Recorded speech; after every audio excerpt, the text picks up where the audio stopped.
प्यारे बच्चों, श्री करणी एकेडमी एवं एजुटेक के ऑनलाइन प्लेटफॉर्म पर आप सभी का स्वागत है, सभी का अभिनंदन है।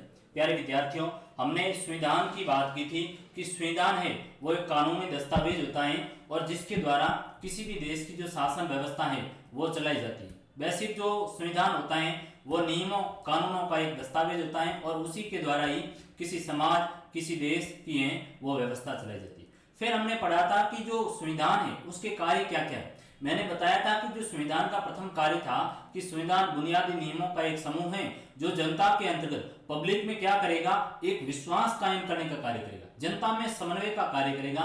और फिर दूसरा हमने बात की थी कि जो संविधान का कार्य होगा वो समाज में ये कि निर्णय कौन लेगा, कौन व्यक्ति होगा जो निर्णय लेने का काम करेगा ताकि संविधान को बनाने का, और उसमें कानून कौन बनेगा, उसका डिसीजन मेकर कौन होगा। तो हमने कहा कि डिसीजन जो मेकर होगी वो सरकार होगी, स्टेट होगी, ठीक है। फिर हमने कहा था कि जो सरकार को निर्मित करने का काम है वो जनता करेगी। तीसरे बिंदु में हमने बात की थी कि जो सरकार होगी वो अपने नागरिकों पर कुछ क्या है सीमाएं लगाने का कार्य करे ताकि वे क्या कर सके, कॉन्स्टिट्यूशन का पालन कर सके और समाज में जो आकांक्षाएं, जो पब्लिक की आकांक्षाएं, इच्छाएं की समानता कायम की जा सके। फिर देखा था कि एक सरकार को है कम से कम ऐसी क्षमता रखनी चाहिए ताकि न्यायपूर्ण समाज की स्थापना हो सके। और उस सिलसिले में मैंने बात की थी कि जो न्यायपूर्ण समाज का अर्थ हुआ कि राजनीतिक रूप से, आर्थिक रूप से, धार्मिक रूप से, सामाजिक रूप से।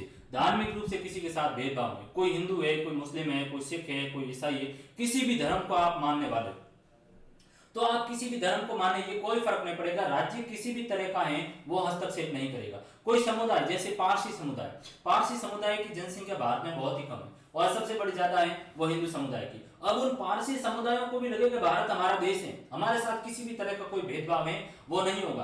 अगर हिंदू बड़े समुदाय उनके बराबर हमें भी पावर है, इनके बराबर हमें शक्तियां, तो ये कॉन्स्टिट्यूशन है, तब उन समुदाय के अंतर्गत विश्वास कायम की एक भावना है वो पनपती है। तो ये बेसिक बात है। आज हम देखेंगे इस टॉपिक के अंतर्गत कि जो संविधान है उस संविधान को समर्थ बनाने वाले कौन कौन से जो प्रावधान है, प्रोविजन है, जो किसी भी देश के कॉन्स्टिट्यूशन को क्या करेंगे, समर्थ बनाएंगे, यानी शक्तिशाली बनाएंगे। उसके अंतर्गत हम देखेंगे, दो तीन उदाहरणों से समझेंगे कि ऐसे कुछ एक मौलिक प्रावधान होते हैं, कुछ एक मौलिक प्रावधान होंगे जिन जो क्या करेंगे उस देश के जो कॉन्स्टिट्यूशन को क्या करेंगे, सशक्त बनाने का काम करेंगे। उसमें हम दो तीन उदाहरणों को समझेंगे। एक तो हमारा अपना उदाहरण लेंगे भारत देश का, एक हम अफ्रीका का उदाहरण लेंगे। अफ्रीका में किस तरह से हैं वो प्रावधान किए गए हैं कि संविधान को ज्यादा से ज्यादा शक्तिशाली समर्थ बनाया जाए। फिर एक हम इंडोनेशिया का भी उदाहरण समझेंगे। इंडोनेशिया जो पूर्वी एशिया के अंतर्गत स्थित मुस्लिम कंट्री है उसमें किस तरह की व्यवस्था की गई उनको समझेंगे। यूएसए की क्या कंडीशन है उनको भी हम देखने की कोशिश करेंगे। तो हम देख रहे हैं सर्वप्रथम की दक्षिण अफ्रीका का जो संविधान है, दक्षिण अफ्रीका का संविधान सरकार को पर्यावरण, स्वास्थ्य व शिक्षा जैसे प्रावधानों को मजबूती से लागू करने का जो अधिकार दे रहा है। दक्षिण अफ्रीका का कॉन्स्टिट्यूशन कहता है कि सरकार को इस तरीके से सशक्त बनाया जाए कि सरकारें वो पर्यावरण का है वो पर्यावरण के जो ज्यादा से ज्यादा बढ़ावा दे, ज्यादा से ज्यादा हरियाली को बढ़ावा दे। ठीक है, ये बात करें। जो संविधान है वो सरकार को शक्तिशाली बना रहा है कि आप शिक्षा की व्यवस्थाएं वो इस तरीके से करें कि सभी जो समुदाय हैं उनमें समान रूप से शिक्षा हो, न कि श्वेत अश्वेत जो गेहूं लोग सांवले वर्ण के भारतीय समुदाय, भारतीय मूल के उनके साथ, तो सभी के अंतर्गत बुनियादी तरह की है वो शिक्षा व्यवस्था हो, सभी में है वो स्वास्थ्य व्यवस्था है वो बुनियादी तरह की हो। तो ये अफ्रीका का कॉन्स्टिट्यूशन है, वहां की सरकार को समर्थ बनाने का कार्य कर रहा है। ठीक है। दूसरा हम देखेंगे कि इंडोनेशिया के अंतर्गत देखेंगे कि सरकार की जिम्मेदारी है कि वह राष्ट्रीय शिक्षा व्यवस्था को बनाए रखे। इंडोनेशिया की गवर्नमेंट को वहां का जो कॉन्स्टिट्यूशन है, वहां का संविधान है वो ये शक्ति देता है, ये पावर देता है कि वहां की जो सरकार है वो राष्ट्रीय शिक्षा हेतु कार्य करे कि सभी के लिए समान एक जैसी शिक्षा व्यवस्था हो और सरकार निःशुल्क रूप से शिक्षा की व्यवस्था करे। तो ये क्या कह रहा है, ये इंडोनेशिया का कॉन्स्टिट्यूशन उनको मजबूती समर्थ जो प्रदान करने वाले प्रावधान बता रहा है। और ये भी संविधान सुनिश्चित करता है कि सरकार गरीब और अनाथ बच्चों की भी क्या करे, देखभाल करे, उनके साथ भी क्या हो, सामाजिक न्याय कायम हो। क्या हो, सामाजिक न्याय कायम। ये सामाजिक न्याय मैंने कहा बार बार कि समाज का मतलब यहाँ राज्य से, तो राज्य में न्याय की भावना कायम हो। कोई गरीब है, कोई अनाथ बच्चे हैं, उनके लिए भी स्टेट को ये स्टेट का अधिकार है, स्टेट को ये कर्तव्य बनेगा आपका कि आप हैं उनके लिए इस तरह की व्यवस्था करें। तो राष्ट्र की जो बुनियादी पहचान और शायद महत्वपूर्ण बात यह है कि संविधान ही समाज की क्या होती है, जो बुनियादी पहचान होती है। किसी भी देश की जो बुनियादी पहचान क्या होगी, कॉन्स्टिट्यूशन होनी चाहिए, ये संविधान को समर्थ बनाने वाले प्रावधान। जैसे भारत में कोई बात है, हम क्या कहेंगे, हम कहेंगे कि सबसे ऊपर कौन है, भारत का राष्ट्रपति है या संसद है या प्रधानमंत्री है, न्यायपालिका कौन है, कोई नहीं। सीधी बात आएगी कि सबसे ऊपर है वो देश का कॉन्स्टिट्यूशन होगा। संविधान सब कुछ ही तय करेगा। देश का राष्ट्रपति किस तरीके से कार्य करेंगे, कॉन्स्टिट्यूशन तय करेगा। किस तरीके से न्यायपालिका कार्य करे, कॉन्स्टिट्यूशन मींस संविधान है वो तय करेगा। तो उसके लिए बुनियादी पहचान है कि संविधान ही सब कुछ तय करेगा। सबसे जो सर्वोच्च शक्ति होगी वो संविधान में निहित होगी, संविधान में व्यवस्था में निहित होगी, जिसके द्वारा ही किसी देश की व्यवस्था का संचालन किया जा सके। तो ये कुछ एक बेसिक प्रोविजन है जो क्या करेंगे, संविधान को मजबूत बनाने का कार्य करेंगे। ठीक है, अब आप वापस इस चीज को देख लीजिए जो आपके चैप्टर में दिया हुआ है कि संविधान क्या है। संविधान क्या है, दो चीज इसमें कीवर्ड मैंने आपको बताए थे। एक बताया था मैंने आपको कि दस्तावेज है, दस्तावेज कानूनी है, कानूनी कैसा है, लिखित भी हो सकता है, अलिखित भी हो सकता है। लिखित भी हो सकता है संविधान और अलिखित भी होगा। और किनका समूह होगा, ये कानूनों का समूह होगा। किसका होगा, नियमों का समूह होगा। और क्या होगा, और जनता की स्वीकृति होगी, जनता में मान्य होगी।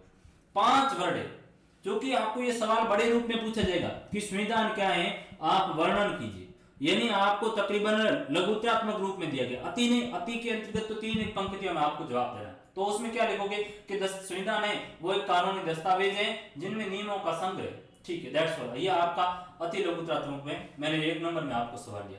अब मैंने ये आपको सवाल दे दिया कि संविधान क्या है, लघुत्रात्मक रूप से आप हैं वो संक्षेप में इसका वर्णन कीजिए। संक्षेप में करना है तो आपको 4-5 पंक्तियों में देना पड़ेगा। तो इसमें आप 5 वर्ड ही पकड़ना। दस्तावेज है, कैसा है, कानूनी है, किस तरह का है, लिखित भी हो सकता है, अलिखित भी होता है। लिखित जैसे भारत का है, अमेरिका का है, अफ्रीका का है, ऑस्ट्रेलिया का है, तो ये क्या है, इन देशों का लिखित कॉन्स्टिट्यूशन। जबकि अलिखित की बात करेंगे तो इंग्लैंड है, इंग्लैंड के अंतर्गत संविधान आज तक लिखित में नहीं। किस प्रकार है, परंपरागत है, वहां पर लंबे समय से जो भी नियमों की श्रृंखलाएं बनी उन्हीं के आधार पर है वो उनका संविधान चल रहा है। ठीक है, फिर बात क्या है, नियमों का संग्रह। किनका होगा, नियमों का संग्रह होगा।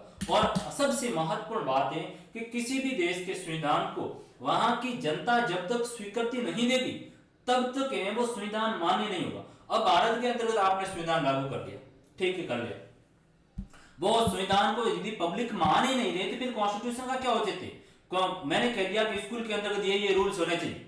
अब ये रूल्स होने चाहिए कि बच्चा है वो सुबह 7 बजे आएगा, 6 बजे शाम को छुट्टी करेगी। इस तरह का मैंने इस तरह का एक कॉन्स्टिट्यूशन बना दिया, एक रूल्स का, एक नियमों का है वो एक दस्तावेज बना दिया। अब ये क्या है, ये तो सरासर गलत है, आप लोग मानोगे भी नहीं। तो क्या है, मौलिक नहीं, मौलिकता होनी बहुत ही जरूरी। मौलिकता के बिना है वो कॉन्स्टिट्यूशन का कोई भी पालन नहीं करेगा। तो जनता के द्वारा स्वीकृति संविधान कहलाई जाएगी। देखिए इसमें परिभाषा क्या है कि संविधान लिखित या अलिखित नियमों का क्या है, एक दस्तावेज होता है। लेकिन कुछ देश जैसे कि इंग्लैंड के पास है ऐसा कोई दस्तावेज नहीं। ऐसा मतलब लिखित नहीं, ऐसा का मतलब क्या हुआ कि जो लिखित है वो इंग्लैंड के पास कोई दस्तावेज नहीं है, मौखिक रूप से है, परंपरागत रूप से है, श्रृंखलाबद्ध रूप से अलग अलग कानून बने। तो पब्लिक चूंकि वहां के पढ़े लिखे लोग हैं तो इतने लिखित की उनको आवश्यकता नहीं पड़ी। हमारे भारत जैसा देश है वहां पर शिक्षा की है वो इतनी अच्छी स्थिति नहीं, इसलिए हमें है किस रूप में लिखना, लिखित में करना पड़ा ताकि लोगों को है वो समझ ले।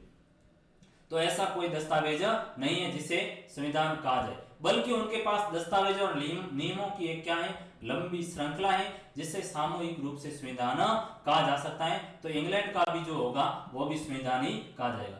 अतः हम कह सकते हैं कि संविधान वह दस्तावेज या दस्तावेजों का पुंज है जो उन कार्यों को करने का प्रयास करता है जिनका क्या है ऊपर उल्लेखित किया। कौन से ऊपर उल्लेखित किया, ये बातें पढ़िए आपकी, ये 1, ये 2 है, ये 3 है, ये 4 है और ये 5।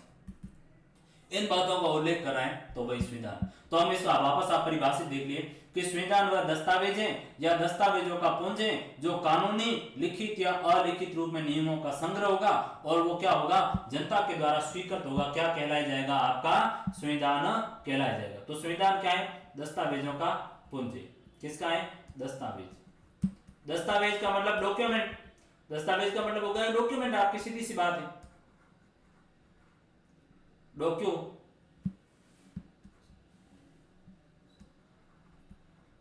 डॉक्यूमेंट।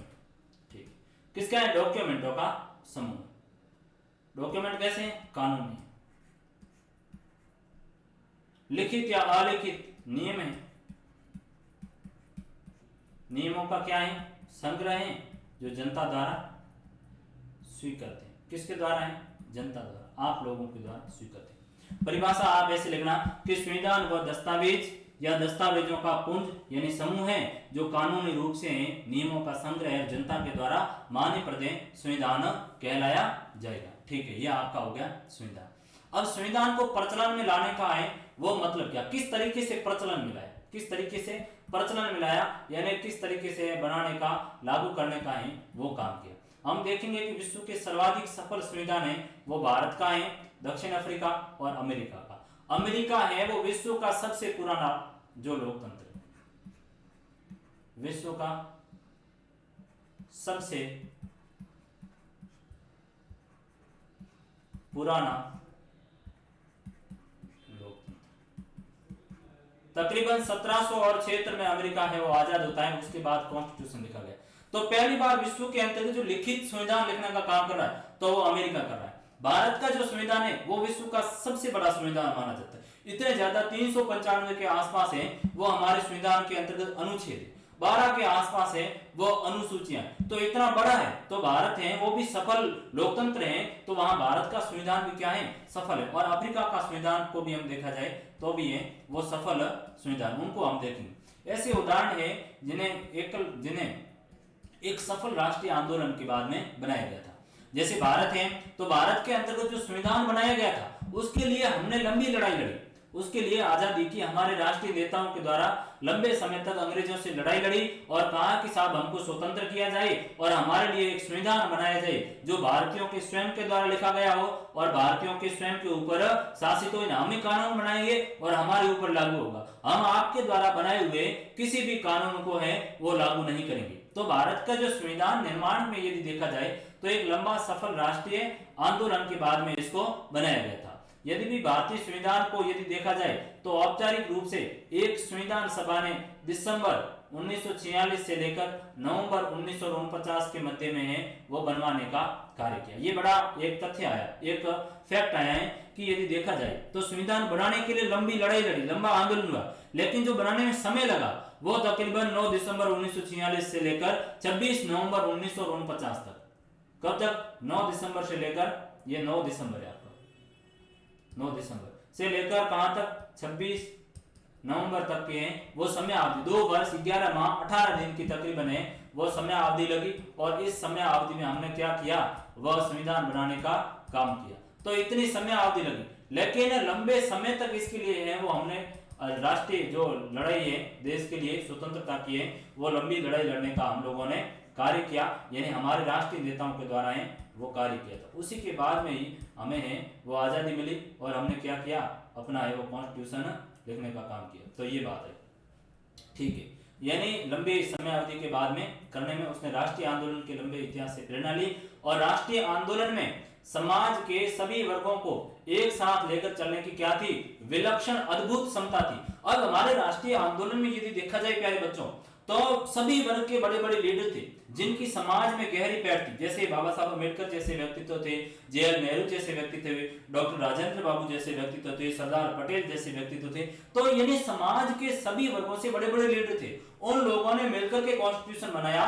तो इससे ये एक बात निकल कर आई कि उस भारत के संविधान सभा में सभी वर्गों का प्रतिनिधित्व, सभी लोगों की एक सामूहिक रजामंदी से कॉन्स्टिट्यूशन बनाने का कार्य किया और संविधान को भारी वेदता मिली। वेदता यानी प्रमाणिकता है वो मिली, क्योंकि सभी वर्गों के लोग थे, क्योंकि उसे ऐसे लोगों ने बनाया जिसमें समाज का क्या था प्यारे बच्चों? अटूट विश्वास था। समाज का अटूट विश्वास वाले लोग हैं, जवाहरलाल नेहरू जैसे व्यक्ति हैं, डॉक्टर भीमराव अंबेडकर जैसे व्यक्ति हैं, सरदार पटेल जैसे व्यक्तित्व हैं या मौलाना कलाम जैसे व्यक्ति हैं। ऐसे लोगों ने मिलकर है वो कॉन्स्टिट्यूशन बनाने का कार्य किया जिनकी समाज के अंतर्गत, देश के अंतर्गत गहरी पैठ थी। लोगों को विश्वास था कि इन लोगों के द्वारा जो भी किया गया कार्य है वो गलत नहीं किया गया। तो जो इतनी भारी विश्वास था जिसके परिणाम उनको क्या मिली? वेदता मिली, फलत हमारा कॉन्स्टिट्यूशन है वो आया प्रमाणित। कुछ ऐसे लोगों ने बनाया जिसमें समाज का अटूट विश्वास था और जिनके पास विभिन्न वर्गों से सीधा संवाद था, डायरेक्ट जनता से हैं, उनकी छवि थी, डायरेक्ट जनता से हैं वो बात कर रहे, उनका नेतृत्व कर रहे थे। कोई भी संविधान खुद से न्याय के आदर्श स्वरूप की स्थापना नहीं कर सकता, लेकिन उसे लोगों को विश्वास दिलाना पड़ता है कि वह बुनियादी न्याय को प्राप्त करने वाले आदर्शों का पालन करेगा। अब कोई भी संविधान वो खुद के आदर्श से नहीं चलेगा, बल्कि किससे चलेगा कि वहां की पब्लिक के अंतर्गत विश्वास है। मैं कह रहा हूं कि कॉन्स्टिट्यूशन है, वो एक बड़ा अच्छा सा नियम बना दिया कि करनी एकेडमी का ये रूल्स होगा। अब उस रूल्स को यदि बच्चों सही तरीके से वो पालन नहीं कर रहे, आप लोगों को में एक विश्वास की भावना नहीं पनप रही, तो आप फॉलो करेंगे नहीं करेंगे। तो कॉन्स्टिट्यूशन जब तक जनता विश्वास है, जब तक जनता है, वो चूंकि पहले बात बताई थी कि जब तक समाज में विश्वास कायम नहीं होगा तब तक इस रूल्स को कॉन्स्टिट्यूशन को कोई भी नहीं मानेगा। तो विश्वास की बुनियाद पर ही संविधान की बुनियाद टिकी हुई है। तो विश्वास है तभी कॉन्स्टिट्यूशन चलेगा, तो आदर्श रूप में कॉन्स्टिट्यूशन नहीं चल सकता। ठीक है, आगे बढ़िए, आगे क्या करें। अब ये तो घटनाक्रम था कि भारत के अंतर्गत एक ब्रीफिंग की। आगे हमारा टॉपिक आएगा भारत में कॉन्स्टिट्यूशन की क्या स्थिति, उस पर भी मैं डिटेल से चर्चा करूंगा।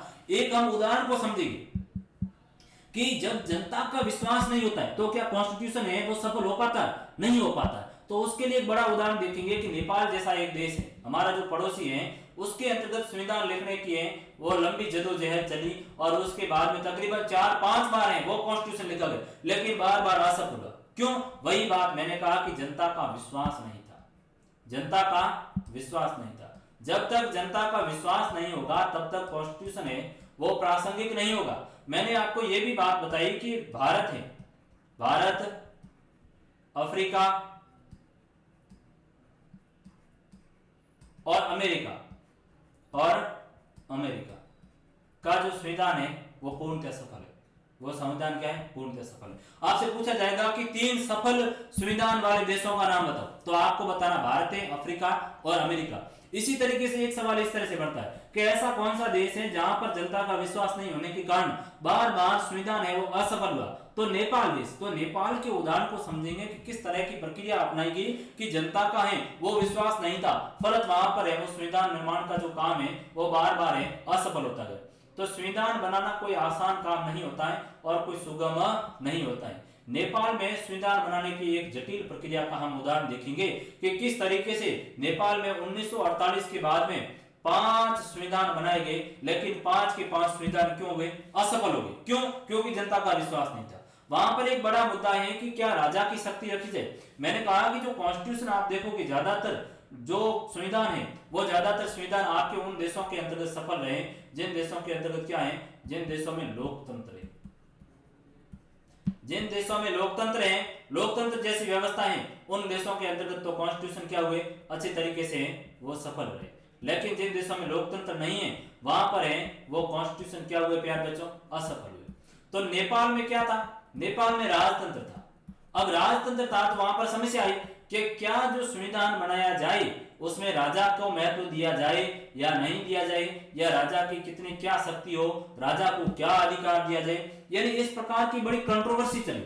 फलत वहां पर कॉन्स्टिट्यूशन लिखने के बार बार 5 प्रयास हुए, 5 बार प्रयास हैं वो असफल हुए। तो 1948 के बाद में 5 बार संविधान लिखने की कोशिश हुई लेकिन असफल हुई। एक सर्वप्रथम 1948 में लिखा गया, फिर 1951 के अंतर्गत जापान में कॉन्स्टिट्यूशन लिखने की कोशिश की, फिर 1959 में की, 1962 में की और 1990 में।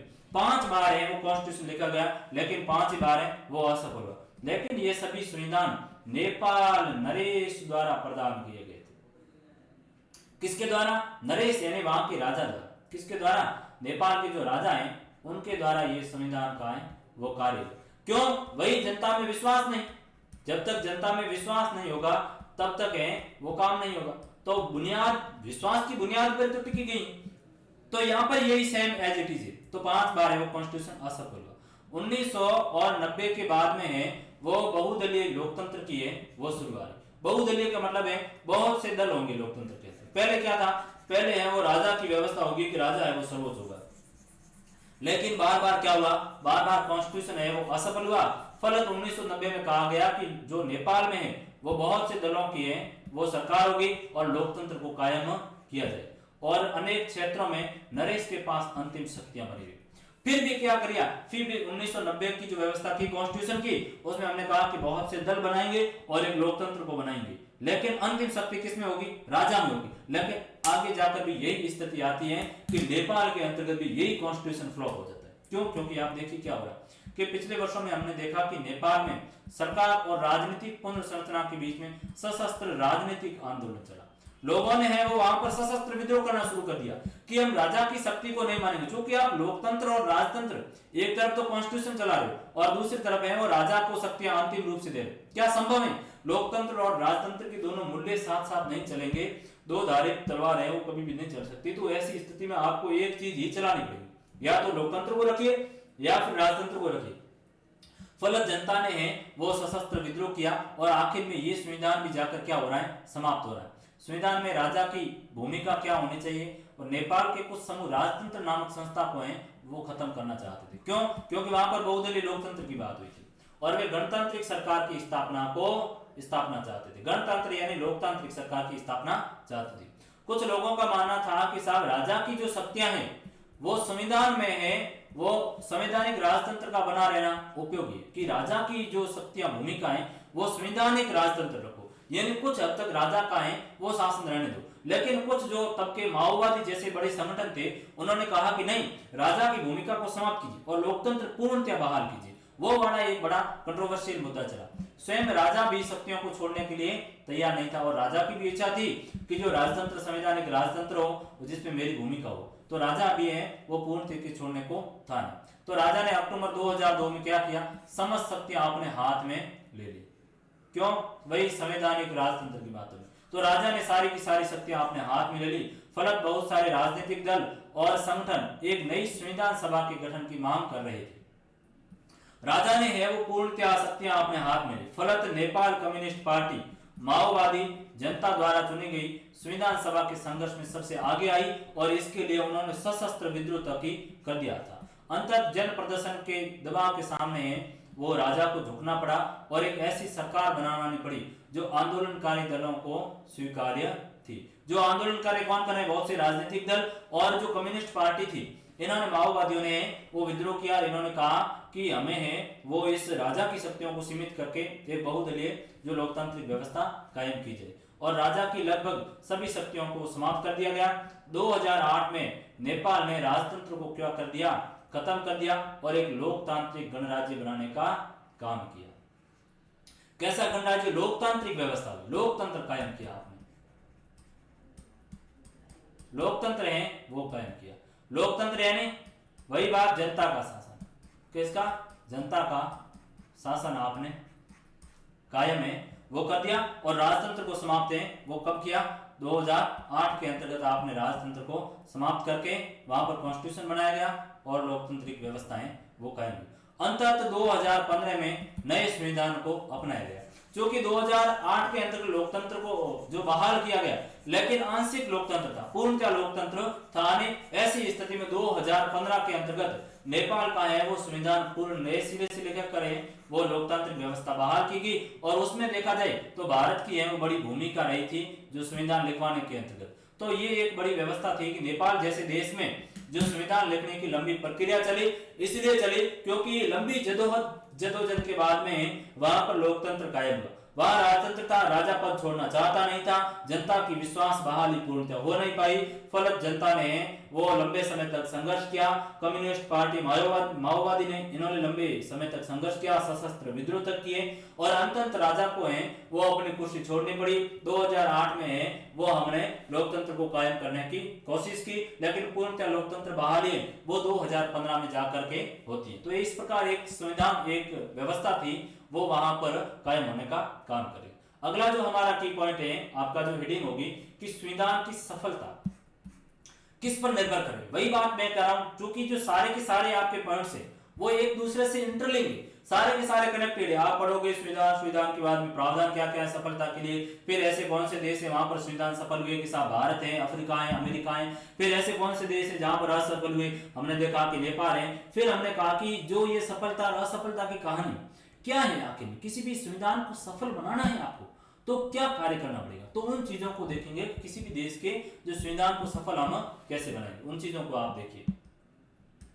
क्या कह रहा है? ये कह रहा है कि कोई संविधान अपने सभी नागरिकों की स्वतंत्रता और समानता की जितनी अधिक रक्षा करेगा उसकी सफलता उतनी प्रबल बढ़ जाती है। यानी कोई भी संविधान है, किसी भी देश का संविधान है, उससे कोई फर्क नहीं पड़ेगा, चाहे भारत का हो चाहे अमेरिका का हो, वह संविधान यदि अपने नागरिकों को, अपने देश की जनता के, अपने देश की जो पब्लिक है उसकी जितनी ज्यादा स्वतंत्रता देगी, जनता को जितनी ज्यादा स्वतंत्रता देगी और जितनी ये समाज में, शासन में समानता कायम करेगी, यदि ये चीजें हैं वो पूर्णतया अधिक समाज को है वो सुरक्षित दे रही, ये पूर्णतया यदि लागू होती हैं तो उस देश का क्या हो जाएगा, लोकतंत्र है, वो संविधान है, वो पूर्णतया स्वतंत्रता और समानता यदि पूर्णतया मुहैया करवाई जा रही है तो वहां का संविधान क्या हो जाएगा प्यारे बच्चों, वही संविधान सफल होगा, वही संविधान है क्या हो जाएगा, सफल होगा। अन्यथा कोई भी किसी भी देश का संविधान सफल नहीं हो सकता। अब ठीक इस बात को समझिए वापस, नागरिकों की स्वतंत्रता का क्या अर्थ हुआ, नागरिकों की स्वतंत्रता का अर्थ हुआ कि कोई भी व्यक्ति है यदि सरकार उन पर है, उनको किसी भी तरह की बाधित कर रही है, उनके जैसे शिक्षा, चिकित्सा, मूलभूत आवश्यकताओं की पूर्ति नहीं कर रही है, उनको बोलने का अधिकार नहीं दिया जा रहा है, रूल्स आपके ऊपर मैंने थोप दिए और कह दिया बस आप ये के ये पढ़ो, तो किसी मैंने गलत पढ़ा दिया, फिर भी मैं कह रहा हूं आप ये के ये पढ़ो, अब आपको वहां पर स्वतंत्रता है तो आप मुझे सामने से सवाल करोगे साहब आपने जो चीज करवाई है वो हमें समझ में नहीं आई या कहीं ना कहीं गलत थी, तो आपको यदि ये अधिकार मैंने दिया है तो बिल्कुल है वो मेरा पढ़ाना है वो सफल होगा। हो सकता है कुछ एक त्रुटि आ गई, तो यहाँ same as it is position रहती है कि जो सफलता संविधान की निर्भर है, वहां के नागरिकों में, उस देश की जो जनता में ज्यादा स्वतंत्रता होगी और ज्यादा ही समानता होगी तो ही वहां पर ज्यादा उसकी सफलता निर्भर करेगी। तो लोकतंत्र की सफलता के लिए आवश्यक क्या चीज होनी चाहिए, समानता और स्वतंत्रता के बिना किसी भी देश का लोकतंत्र क्या होगा प्यारे बच्चों, सफल नहीं हो सकता। ठीक है, अब लोकतंत्र को हमें सफल करना है, क्या करना पड़ेगा, उसके लिए भी कुछ कार्य करने पड़ेंगे। किसी भी देश के लोकतंत्र को सफल करने हेतु क्या करना होगा, वहां की संस्थाओं की संतुलित रूपरेखा होनी चाहिए। क्या होनी चाहिए, यानी जो संविधान है, संविधान को सफल करना है तो संस्थाएं, संविधान को चलाने का काम कौन कर रही है, संस्थान कर रहे, कौन कर रहे, संस्थान कर रहे। जैसे कि शिक्षा व्यवस्था को सफल बनाने हेतु काम कौन रहे, विद्यालय संस्थान कर रहे, विद्यालय कर लो, कॉलेज कर लो, यूनिवर्सिटीज कर लो या अन्य कोई संस्थाएं, तो शिक्षा को सफल बनाने हेतु संस्था काम कर रही, स्कूली शिक्षा नहीं। उसी तरीके से कॉन्स्टिट्यूशन को भी सफल बनाने हेतु कुछ एक संस्थाएं, कौन कौन सी संस्थाएं, बेसिक यदि देखा जाए तो जो वो सरकार है, सरकार के हैं वो 3 भागों में सरकार को बांटा गया है, किसी भी सरकार के हैं वो 3 अंग होते हैं। क्या क्या होगा, एक तो होगी कार्यपालिका, क्या होगी, कार्यपालिका। दूसरा क्या हो जाएगा, दूसरी हो जाएगी आपकी विधायिका, विधायिका, और तीसरी हो जाएगी आपकी न्यायपालिका। कार्यपालिका में सरकार हो जाएगी,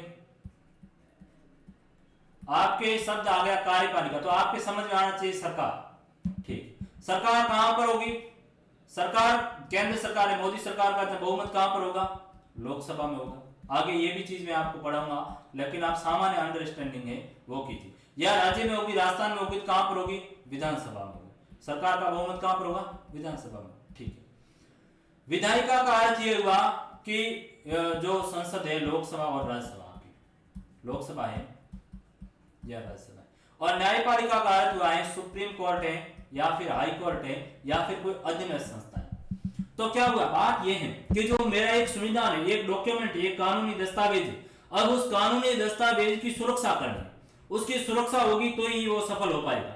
अब उसकी सफलता हेतु क्या किया कि मैंने संस्थाएं बना दी, कौन कौन सी, कार्यपालिका बना दी, मैंने विधायिका बना दी, मैंने न्यायपालिका बना दी।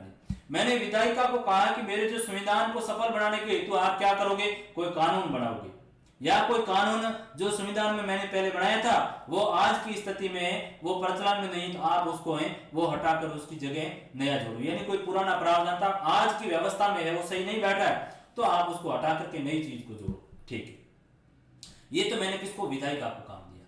ठीक है, अब विधायिका को काम दिया, विधायिका ने कानून बना दिया, अब उसको इंप्लीमेंट, उसको लागू कौन करेगी, सरकार करेगी। कौन करेगी, सरकार का काम है वो उनको लागू करने का काम होगा कि सरकार है वो कहेगी, जैसे सरकार ने उसको लागू किया। ठीक है, अब सरकार ने लागू किया और उसमें कोई विवाद आ गया। विवाद क्या है कि वो कहीं ना कहीं या तो कोई कानूनी में कोई दांवपेच या कुछ जटिल प्रक्रियाएं थी, या पब्लिक के ऊपर है वो न्यायिक दृष्टिकोण नहीं, या कोई कानून गलत है, या किसी के साथ भेदभाव कर रहा है, या संविधान का उल्लंघन कर रहा है। तो तीसरी एक और संस्था है उस संस्था को हमने काम दिया कि आप उसको जांच करो क्या व्यक्ति के साथ उस कानून के मुताबिक सही हो रहा है कि नहीं हो रहा है, तो उसके लिए कोर्ट जैसी व्यवस्था कर दी। सुप्रीम कोर्ट है, हाई कोर्ट है, या अधीनस्थ कोर्ट है, या अन्य स्पेशल कोर्ट है, तो ये तीसरी व्यवस्था करें ताकि उसको जांचने का काम हो कि वास्तव में है वो जनता के साथ कोई गलत तो नहीं हो रहा। तो जब तक संस्थाओं में संतुलन नहीं होगा तब तक है वो संविधान सफल नहीं हो सकता। और इसके लिए प्यारे बच्चों क्या किया गया है कि जो हमारे संविधान के अंतर्गत एक सिद्धांत अपनाया गया जिसे शक्ति पृथक्करण का सिद्धांत कहा जाता है। शक्ति और पृथक्करण दो शब्द है, इस शब्द को समझिए आपकी समझ में चीज आ जाएगी। एक शब्द है शक्ति पृथक्करण। क्या अर्थ हुआ शक्ति पृथक्करण का? शक्ति पृथक्करण का जो अर्थ है, शक्ति पृथक्करण से बेसिक आपका अर्थ ये हो जाएगा कि कोई भी शक्ति है, कोई भी क्या है शक्ति, शक्ति क्या है अलग अलग हो, शक्ति क्या है अलग अलग हो, सभी का काम है वो अलग हो। सभी का काम क्या हो, सभी का मतलब ये तीन ही संस्था है, सभी के काम है क्या हो अलग अलग, अलग अलग हो। कैसे? वही विधायिका को मैंने कह दिया, जैसे विधायिका का काम होगा, संसद है वो क्या करेगी कानून बनाएगी, सरकार कार्यपालिका लागू करेगी, और न्यायपालिका का काम होगा कि आप उनकी जांच करें। अब इन तीनों को अपने अपने अलग अलग शक्तियां हैं, एक का काम कानून बनाने का, दूसरी का लागू करने का, तीसरी का कोई विवाद पैदा हो गया तो वह उसको संभालने का काम करेगी। तो संस्थाओं में ये संतुलन बनाया गया, इसे शक्ति पृथक्करण का सिद्धांत कहा गया, और जिसके द्वारा है ये स्वतंत्र रूप से कार्य करेंगे और एक दूसरे के काम को है वो अतिक्रमण करने का काम नहीं करेंगे। अब ऐसा नहीं कि न्यायपालिका कह दे नहीं साहब कानून तो मैं बनाऊंगा, कानून बनाने का मुझे अधिकार होगा, तो वो न्यायपालिका ऐसा नहीं कर सकती, न्यायपालिका ऐसा नहीं कर सकती। तो ये संस्थाओं के अंतर्गत एक बैलेंस पे होना बहुत ही जरूरी। जब तक संस्थाओं में संतुलन नहीं होगा तब तक उस देश का संविधान क्या हो सकता है सफल नहीं हो सकता। तो संविधान को जनता नहीं प्राय एक छोटा समूह होता है वो भी प्यारे बच्चों क्या कर देता है नष्ट कर देता है, उसकी शक्तियों को है वो समाप्त कर सकता है। यानी छोटा समूह यानी कोई संगठन है या फिर कोई सरकारी बॉडी है या सरकार है वो भी उसका उल्लंघन कर सकती है। तो क्या करेंगे आगे अपनी व्यवस्था की क्या की वो देखिए, क्योंकि वह अपनी शक्ति को बढ़ाना चाहती है और ढंग से बनाए संविधान में शक्तियों को इस प्रकार से बांट दिया जाता है कि प्रत्येक को अलग अलग शक्तियां दी। जैसे भारतीय संविधान शक्ति को एक समान धरातल पर विधायिका, कार्यपालिका और न्यायपालिका जैसी संस्थाओं और कुछ एक स्वतंत्र निकाय, चुनाव आयोग आदि में क्या कर रहा है बांट रहा है। यानी जो भारतीय संविधान है वो विधायिका, कार्यपालिका और न्यायपालिका में शक्तियों को बांट रहा है कि आपका ये अलग अलग कार्य होगा और आप अपने प्रत्येक क्षेत्र में अलग अलग रूप से काम करोगे, कोई भी किसी के कार्य में हस्तक्षेप नहीं करेगा। जैसे एक अध्यापक आपके पॉलिटिकल साइंस के, एक हिस्ट्री के, एक केमिस्ट्री के, कोई फिजिक्स के या कोई मैथ्स के या अन्य विषयों के, तो जो हिस्ट्री वाले अध्यापक हैं वो ही आपको हिस्ट्री पढ़ाएंगे। ऐसे नहीं कि पॉलिटिकल साइंस वाले कहते हैं कि सर आप ये गलत पढ़ा रहे हैं या आपको पढ़ाना नहीं आता या मैं आपसे अच्छा जानता हूं या मैं आपके ऐसे करूं। तो प्रत्येक विषय का जो टीचर होगा उनके प्रत्येक को अलग अलग शक्तियां हैं, वो अपने अपने अलग अलग पावर से काम करेगा, एक दूसरे के विषय में हस्तक्षेप नहीं करेगा। तो वैसी की वैसी व्यवस्था है वो हमारे संविधान ने की कि विधायिका अलग कार्य करेगी, कार्यपालिका अलग करेगी और न्यायपालिकाएं वो अलग करेगी। और ये संस्था यदि एक संस्था संविधान को नष्ट करना चाहे तो दूसरी संस्था उसके अतिक्रमण को क्या करेगी नियंत्रित कर लेगी, दूसरी उस पर क्या करेगी रोक लगाने का काम करेगी। जैसे कौन है सरकार ज्यादा है वो तानाशाही हो रही तो विधायिका उन पर रोक लगाएगी, कानून बनाएंगे तो क्या करोगे। अब ये भी हो गया तो फिर तीसरा निकाय न्यायपालिका कहेगी आपने गलत किया तो उस कानून को अवैध ठहरा देगी। तो ये जो हमारे संविधान के अंतर्गत प्यारे बच्चों अवरोध और संतुलन का क्या किया गया है कुशल प्रयोग किया है, जिसके कारण भारत हमारा जो संविधान है वो क्या हुआ सफल हुआ। जब संविधान बना था तो उस समय जो यूरोपियन कंट्री जो इंग्लैंड है उनके मन में एक धारणा थी कि भारत जैसा देश जहां पर ज्यादा गरीबी है, जहां पर शिक्षा कुछ भी नहीं, उस देश में क्या लोकतंत्र कायम हो सकता है, उन लोगों की ऐसा आदेश था। लेकिन जो हमारे कॉन्स्टिट्यूशन मेकर थे, जो संविधान बनाने वाले लोग थे, उन्होंने इस तरह का जो शक्ति संतुलन है वो स्थापित किया कि भारत का संविधान विश्व के सफल संविधानों के अंतर्गत प्यारे बच्चों क्या होता है गिना जाता है। तो अपने प्रावधानों में परिवर्तन की संभावना और एक हद तक ठोस रूप में संतुलन बैठाकर संविधान सुनिश्चित करता है कि वह दीर्घायु यानी लंबे समय तक जीवित रहेगा और जनता का क्या करेगा आदर करेगा। तो ही किसी देश का संविधान क्या हो सकता है प्यारे बच्चों संतुलित हो सकता है, काम कर सकता है। ठीक है, आगे देखिए, आगे बात क्या है, अब आगे बात आई है भारत के संदर्भ में देखेंगे। किसके संदर्भ में देखेंगे? भारत के संदर्भ में देखेंगे कि भारत में है वो संविधान बनाने हेतु किस तरीके से कार्य किया गया, किस तरीके से काम हो रहा। भारत में यदि देखा जाए तो संविधान बनाने हेतु हमने लंबी लड़ाई लड़ी, ठीक है। अब संविधान लड़ने हेतु आपने बनाने हेतु लंबी लड़ाई लड़ी, और इसके लिए क्या हो रहा है कि 1946 का एक घटनाक्रम आ रहा है। 1946 कब आ रहा है? मार्च 1946। मार्च 1946 में एक कैबिनेट मिशन करके आया। क्या नाम है? Cabinet mission. कैबिनेट मिशन है, किसने भेजा? इंग्लैंड की सरकार ने भेजा। इंग्लैंड की सरकार, ब्रिटिश सरकार ने वो कैबिनेट मिशन को भेजा। कैबिनेट क्या है? बेसिक कैबिनेट इंग्लैंड की सरकार के अंतर्गत है, वो बड़े नेता है। कैबिनेट प्यारे बच्चों जो मंत्री होते हैं, मंत्रियों के बेसिक 3 प्रकार है, कैबिनेट स्तर के मंत्री, राज्य स्तर के मंत्री और स्वतंत्र प्रभार के। तो ये वहां की सरकार के अंतर्गत है, वो कैबिनेट स्तर के लीडर थे बड़े बड़े, उन नेताओं को है वो भारत पर भेजा कि भारत में लंबे समय से वो संविधान बनाने हेतु और राष्ट्रीय स्वतंत्रता के लिए लंबी जो आंदोलन हो रहा है, तो आप जाइए उनकी डिमांड को है वो देखिए, चाहते क्या है। तो कैबिनेट मिशन है वो भारत आता है, और कैबिनेट मिशन ने भारत का भ्रमण किया और कहा कि जो भारतीयों को इस तरह की एक संविधान सभा बनानी चाहिए। क्या बनानी चाहिए? संविधान सभा, जो क्या करें? संविधान बनाने का काम करे। संविधान और सभा, सभा यानी कोई संगठन है जो बनाए और वह क्या करेगा? पूरे देश के लिए संविधान बनाने का कार्य करे। तो भारत में जो संविधान सभा बनाने हेतु मार्च जो 46 के अंतर्गत कैबिनेट मिशन आता है, और कैबिनेट मिशन की अनुशंसा पर क्या किया गया? भारत में संविधान सभा का गठन किया गया। तो ये बात आई यहाँ पर संविधान सभा का गठन का। इसकी जो हेडिंग होगी आपकी वो होगी संविधान सभा का गठन। क्या है? संविधान सभा का गठन।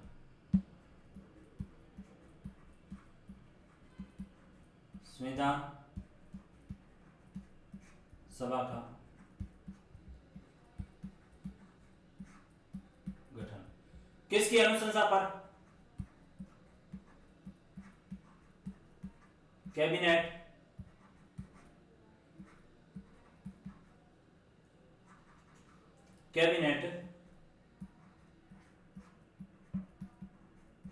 मिशन की अनुशंसा। क्या किया गया? कैबिनेट मिशन ने अनुशंसा की कि उस समय यदि आप देखोगे तो भारत है वो 3 टुकड़ों में बंटा हुआ था। भारत कितने भागों में था? 3 भागों में। यह आपकी हिस्ट्री में आगे आएगा कि उस समय भारत है वो 3 भागों में था। 3 कौन से? एक तो था भारत ब्रिटिश प्रांत वाला क्षेत्र। कौन सा था? ब्रिटिश प्रांत। ब्रिटिश प्रांत। ब्रिटिश प्रांत का अर्थ क्या हुआ? ब्रिटिश प्रांत का अर्थ हुआ कि वे क्षेत्र जो सीधे ही अंग्रेज जो भारत अंग्रेजों के हैं वो शासन के अंतर्गत थे, ठीक है। दूसरा कौन सा था? दूसरे थे देसी रजवाड़े। कौन से थे? देसी रजवाड़े यानी राजाओं के क्षेत्र। और तीसरे थे चीफ कमिश्नर क्षेत्र।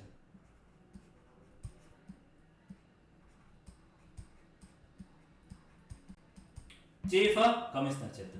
तो भारत है वो मूल उस समय 3 भागों के अंतर्गत बंटा हुआ था। तो ऐसी स्थिति के अंतर्गत उसने अलग अलग अनुशंसा की। क्या की? ब्रिटिश कहा गया कि जो ब्रिटिश सरकार के प्रत्येक शासन वाले कौन से? ये ब्रिटिश प्रांत है, ये ब्रिटिश प्रांत है, उनकी बात कर रहे हैं कि ब्रिटिश सरकार के प्रत्येक प्रांतों जो प्रत्येक प्रांत होंगे वहां से तकरीबन है वो 292 है वो सदस्य चुने जाएंगे, ठीक है। दूसरी बात क्या की कैबिनेट मिशन है कि जो देशी रियासतें वहां के लिए सीटें रखी गई 93 यानी 93 के आसपास हैं वो सीटें रखी गई, ताकि संविधान सभा के अंतर्गत जो 93 मेंबर आएंगे 93 वो कहां से आएंगे? देशी रजवाड़ों से आएंगे, ठीक है। प्रत्येक प्रांत की सीटों को 3 प्रमुख समुदाय में बांटा। कितने समुदाय? 3। कौन से? मुस्लिम समुदाय के व्यक्ति आएंगे, सिख के आएंगे और सामान्य के आएंगे। किसके आएंगे? सामान्य के। सामान्य का अर्थ ये हुआ कि हिंदू आएंगे या बौद्ध आएंगे या जैन आएंगे या अन्य कोई समुदाय नहीं होंगे, वो सामान्य के अंतर्गत आपने ले लिया, ठीक। चौथा कह रहा है कि प्रांतीय विधानसभाओं में प्रत्येक समुदाय के सदस्यों ने अपने प्रतिनिधियों को चुना और इसके लिए उन्होंने समानुपातिक प्रतिनिधित्व की एकल संक्रमणीय मत पद्धति को अपनाया। कौन सी है? अब क्या हुआ कि अब हमें मेंबर लेने, उन्होंने बता दिया भाई यहां से इतने लोग, 292 के आसपास है वो ब्रिटिश प्रांत से लो, 93 रजवाड़ों से लो, और ये होंगे इन जो सदस्यों को लोगे आप तीन आधार पर लोगे, तीन समुदायों से, मुस्लिमों से लो, सिखों से लो, सामान्य से लो। लेकिन अब इनका इलेक्शन होगा वो प्रांतीय विधानसभाओं से है, वो इलेक्शन किया गया। प्रांतीय यानी राज्य, देशी जो प्रांतीय राज्य थे, जैसे कि उस समय देखा जाए मध्य प्रांत है, बिहार, उड़ीसा, बंगाल का क्षेत्र है, या जो बंबई प्रांत जो गुजरात और महाराष्ट्र का क्षेत्र है, इन क्षेत्रों से वो समानुपातिक एकल संक्रमण मत पत्ती के आधार पर चुनाव होगा और उसमें सदस्यों को लिया जाएगा। ठीक है। पांचवें प्रकार के जो सदस्य होंगे वो जो देशी रियासतों के सदस्य होंगे, उनका तरीका होगा कि उन्हें परामर्श दो। परामर्श किसे, जैसे कि एक रियासत है, कोई मेवाड़ है, मेवाड़ रियासत कहो तो उदयपुर है, क्या है उदयपुर, या फिर कह दो कि जोधपुर है, क्या है जोधपुर रियासत यानी मारवाड़। तो मारवाड़ रियासत में कोई व्यक्ति को लेना है तो वहां का जो राजा है वो राजा से आप चर्चा करेंगे और राजा के परामर्श से किसी भी व्यक्ति को क्या किया जाएगा, नियुक्त किया जाएगा, उसके आधार पर किसी भी व्यक्ति को है वो लिया जाएगा, ताकि क्या कर सके, संविधान बनाने में उनकी भूमिका आ सके। तो आपकी इसकी हेडिंग है कि भारत की जो हेडिंग है कि वो संविधान सभा का, भारत में संविधान सभा का गठन किस प्रकार से हुआ, तो कहेंगे कि साहब कैबिनेट मिशन की अनुशंसा पर किया, इतने इतने लोगों को इस तरीके से और इस आधार पर लिया, और ये एकल संक्रमणीय मत पद्धति थी। आपसे पूछा जाएगा संविधान सभा के गठन को है वो आप बताइए। ठीक है, आगे देखिए आगे क्या कह रहा है। आगे कह रहा है कि भारत की जो संविधान सभा है उसका स्वरूप क्या था। भारत की संविधान सभा का स्वरूप क्या है, जो संविधान सभा हमने बना दी कैबिनेट मिशन की अनुशंसा पर, अब उसका स्वरूप क्या था, किस तरह की बनी, ये अपने आप में एक बड़ा क्वेश्चन भी बनता है, तो उसको आप समझने की कोशिश कीजिए। बच्चों क्या हुआ कि 3 जून 1947 का घटनाक्रम, 3 जून 1947 की योजना, इसको माउंटबेटन योजना कहा जाता है।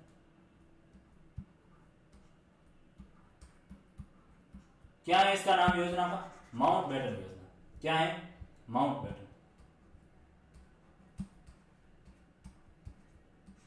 माउंट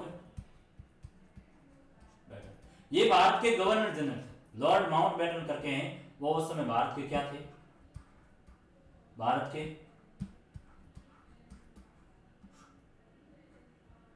के क्या है, गवर्नर जनरल, भारत के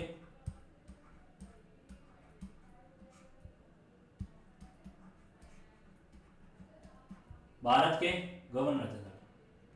क्या है ये भारत के, जीजा नहीं जी, गवर्नर जनरल है।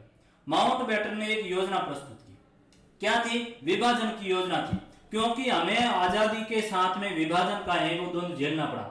उन्होंने कहा था कि भारत और पाकिस्तान दो डोमिनियन बनेंगे, दो बड़े जो राष्ट्र बनेंगे, तो दो डोमिनियन स्टेट बनेंगे, भारत और पाकिस्तान के रूप में बनेंगे। क्योंकि जो मुस्लिम लीग थी जिसके व्यक्ति मोहम्मद अली जिन्ना है, उन्होंने डिमांड की थी कि वो मुसलमानों के लिए अलग से पृथक देश दिया जाए जिसका नाम पाकिस्तान होगा।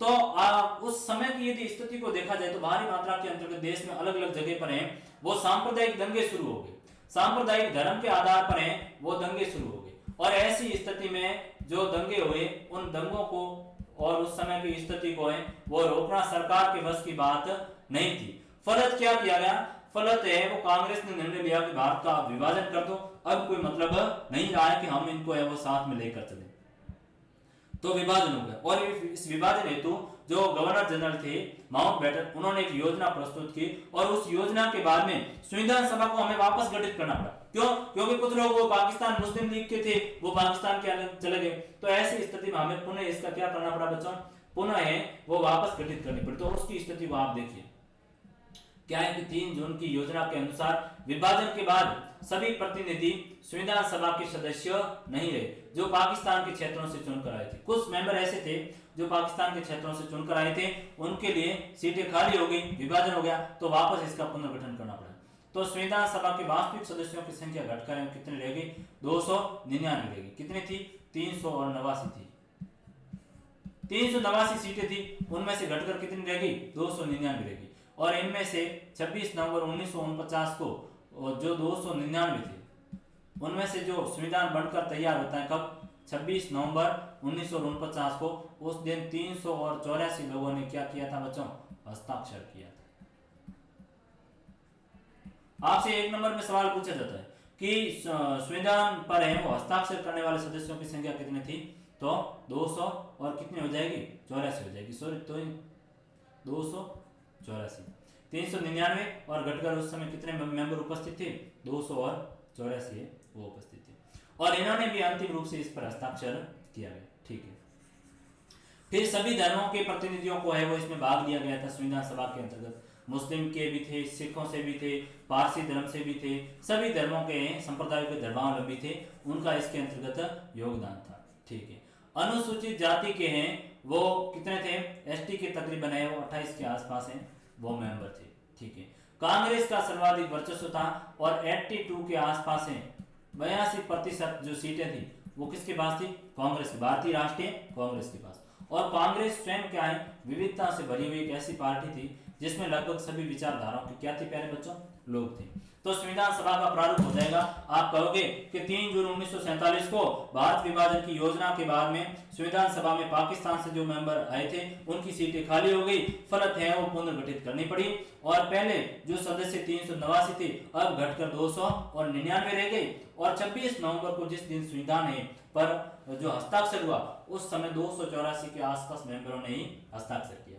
फिर आप कहोगे कि संविधान सभा के अंतर्गत सभी प्रतिनिधियों के, सभी धर्मावलंबियों के मेंबर थे, चाहे आपके मुस्लिम हो, चाहे सिख हो, चाहे ईसाई हो, चाहे क्रिश्चियन हो, चाहे पारसी हो, जैन हो, बौद्ध हो, सभी का है वो क्या था, नेतृत्व था। और तकरीबन है वो अनुसूचित जाति के सदस्यों की संख्या भी जो 28 के आसपास थी। और फिर क्या है कि कांग्रेस का है वो सर्वाधिक वर्चस्व था, यानी कांग्रेस पार्टी से सर्वाधिक मेंबर है वो संविधान सभा के अंतर्गत थे।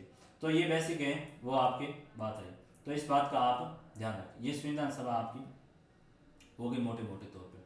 तो इस प्रकार आज की जो मोटे मोटे तौर पे हमने देखा कि किस तरीके से है वो संविधान ने जो कार्य किया, किस तरीके से है वो संविधान के लिए जो प्रचलन में उसको संविधान को हमने बनाया है, भारत की संविधान की क्या कंडीशन है, क्या स्थिति रही भारत की संविधान की, और फिर हमने भारत के संविधान को है वो इस तरीके से मजबूत बनाने के लिए वो क्या क्या प्रावधान किए गए ताकि देश का कॉन्स्टिट्यूशन क्या हो, सफल हो। हमने ये भी पढ़ा कि भारत, अमेरिका, अफ्रीका के अंतर्गत संविधान को सफल बनाने हेतु किस तरीके से कार्य किए गए ताकि संविधान क्या हो सके प्यारे बच्चों, सफल हो सके। और आगे की चीज है कि जो कुछ देश ऐसे थे वहां पर संविधान लिखने की एक लंबी जदोजहद चली और उसके बाद में वहां का संविधान है वो सफल होता है। हमने देखा कि नेपाल के अंतर्गत है तकरीबन 5 बार के आसपास है वो संविधान लिखा गया और वह संविधान है वो क्या हो जाता है, असफल हो जाता है। तो एक लंबा घटनाक्रम, क्योंकि जब तक जनता की विश्वास बहाली नहीं हो सकती तब तक संविधान है वो आपके पूर्ण रूप से सफल नहीं हो सकता। और भारतीय यदि देखा जाए संविधान में तो जनता की पूर्ण निष्ठा, पूर्ण विश्वास है। और क्यों, क्योंकि उस समय जो संविधान सभा में जो सदस्य थे उन सभी का भारतीय जनता से क्या था, सीधा संवाद था। भारतीय जनता के सभी वर्गों का प्रतिनिधित्व करते थे, चाहे मुसलमान हो, चाहे हिंदू हो, सिख हो, ईसाई हो, किसी भी संप्रदाय, किसी भी धर्म के थे, लेकिन उन सभी का क्या था, सभी का ही उसमें प्रतिनिधित्व था। फलतः भारत का जो संविधान है वो सफल हुआ। अब भारत का संविधान बनाने का जो कार्यक्रम हुआ वो हमने कहा कि कैबिनेट मिशन करके आई, उनकी अनुशंसा पर संविधान बनाने का कार्य शुरू हुआ और कैबिनेट मिशन ने कहा कि भाई जो भारत का जो संविधान बनाया जाएगा उसके लिए एक व्यवस्था दी कि ब्रिटिश प्रांतों से सदस्य लिए जाए, देशी रियासतों से प्रतिनिधि लिए जाए और या फिर चीफ कमिश्नर क्षेत्र उनसे लिए जाए। फिर उन्होंने कहा कि जो सदस्यों का चुनाव होगा वो प्रांतीय विधायिकाओं के द्वारा होगा, यानी प्रांतों के अंतर्गत इलेक्शन करवाए गए 1935 के भारत शासन अधिनियम के तहत और फिर उनको है वो उसमें प्रतिनिधित्व दिया गया। सर्वाधिक है वो कांग्रेस से थे, जो अनुसूचित जातियों के मेंबर है उनकी 28 के आसपास संख्या थी। फिर हमने देखा कि भारत का संविधान है वो निर्मित हो गया। इस प्रकार बड़ा बड़ा घटनाक्रम है वो आपका कंप्लीट हो गया। तो इसी के साथ जो मोटी चीज आपकी संविधान जो बनाने की प्रक्रिया थी, भारत में संविधान किस तरीके से सफल हुआ, जनता के अंतर्गत विश्वास से बहाल करने का कार्य किया, वो हमारा आज का टॉपिक यहीं पर कंप्लीट हुआ। तो इसी के साथ आप सभी का बहुत बहुत धन्यवाद। इस क्लास को यदि आपकी कुछ एक बिंदु, कुछ एक पॉइंट समझ में नहीं आई तो आप है वो कमेंट बॉक्स में जाकर वहां पर आप टिप्पणी कीजिए, कमेंट कीजिए, ताकि चीजों को मैं आपको अच्छी तरीके से समझाऊंगा। और ये बहुत ही साधारण पाठ है, बहुत ही मौलिक पाठ है जो आप सभी को समझ में आ गया होगा। बहुत बहुत धन्यवाद।